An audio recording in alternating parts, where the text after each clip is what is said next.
అయ్యో బావా, మీరు అనుకునేంతగా మేము పెద్ద విలన్లమేం కాదు బావా. విలన్లాగా మధ్య మధ్యలో ప్రయత్నం చేస్తున్నాం, కానీ మేము చేసేదంతా చివరికి కామెడీగానే ముగుస్తున్నది బావా. నిజంగా నమ్మండి బావా. మిమ్మల్ని చంపే ధైర్యం మాకు లేదు మావయ్య. అనవసరంగా మమ్మల్ని సందేహించకండి మావయ్య. ఏంటి బావా అలా చూస్తున్నారు? మీరే ఆలోచించండి బావా. వాస్తవానికి మేము మిమ్మల్ని చంపాలి అనుకుంటే పత్రంలో సంతకం చేయించుకోకుండా చంపుతామా చెప్పండి? ఏంటన్నా అలా పిచ్చి పిచ్చిగా వాగుతున్నారు? తుపాకీ చేతిలో ఉంటే పిచ్చి పిచ్చిగా వాకుండా ఏం చేయమంటావు? మావయ్య, భయం వల్ల నాన్న వాగడాన్ని బట్టే మేము తప్పు చేయలేదని తెలుసుకోండి మావయ్య. అసలు ఏం జరిగిందో మాకు తెలియదు మావయ్య. తుపాకీ శబ్దం వినే మేము పరిగెత్తుకుంటూ వచ్చాం. అవును బావా, నా మీద ఒట్టు బావా. ఇదే నిజం. మమ్మల్ని నమ్మండి బావా, నమ్మండి. నిజం బావా, నమ్మండి, నమ్మండి బావా. ఏసీలో మందు కలిపేంత తెలివితేటలు వీళ్ళకున్నట్టు తెలియటం లేదే. బావా నమ్మండి బావా. లేవండ్రా.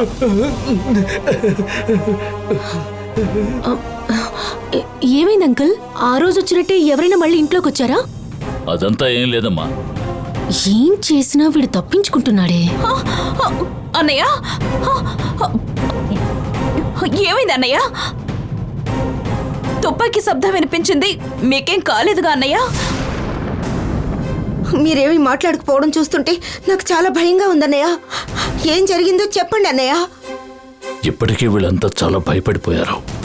ఇప్పుడు వీళ్ళతో ఇదంతా చెప్పి ఇంకా భయపెట్టకూడదు.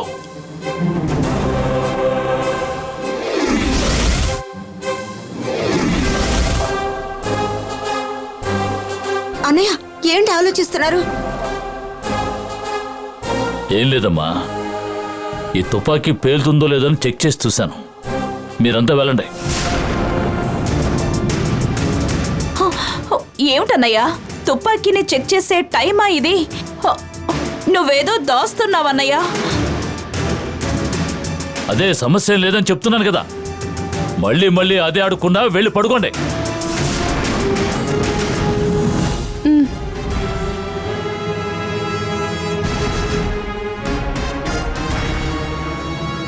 ఇంకా నిలబడ్డారు ఎందుకురా? పొండే. రే బావు క్షమించారా? మనం ఒకటి అడిగితే ఆయన ఒకటి చెప్తున్నాడు. రావే. రాను రాను ఇంట్లో ఏం జరుగుతుందో అర్థం కావడం లేదు. అన్నయ్యకేమైందో తెలియడం లేదు. ఇలా అర్ధరాత్రి పూట తుపాకీని అనవసరంగా పేరుస్తున్నారు. మాధవి ఇల్లు వదిలేసి వెళ్ళినందువల్ల అన్నయ్యకేదో అయినట్టుంది. రా, మళ్ళీ చూసారంటే మన సంగతి అంతేరా. నాన్న, ఎవరో చేసిన తప్పుకి నింద మన మీద పడి ఉండేది నాన్న. అది తలుచుకుంటేనే నా ఒళ్ళంతా ఉడికిపోతోంది. నిజంగానే విలన్ అవుదాం అనుకుంటే విధి మనల్ని జోకర్గానే వచ్చేసిందిరా.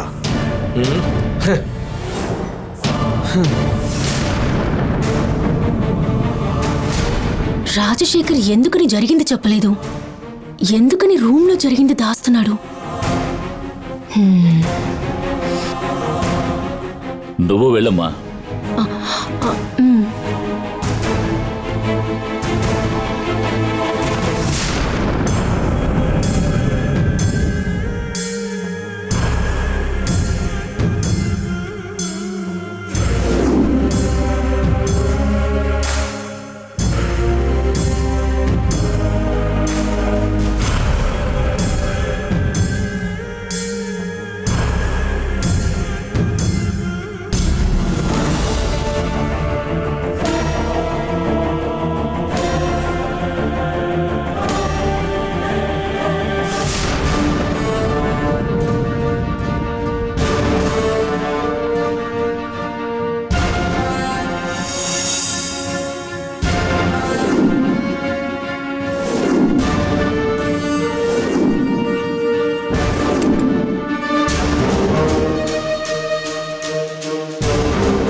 తప్పించుకోకుండా అన్ని ఏర్పాట్లు చేశాను, కానీ అతని దగ్గరున్న తుపాకీని తీసుకోవడం మర్చిపోయానే.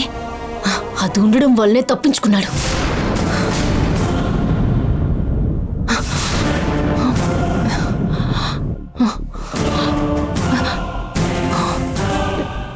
ఇయర్ రింగ్ ఒకటి కనిపించడం లేదే.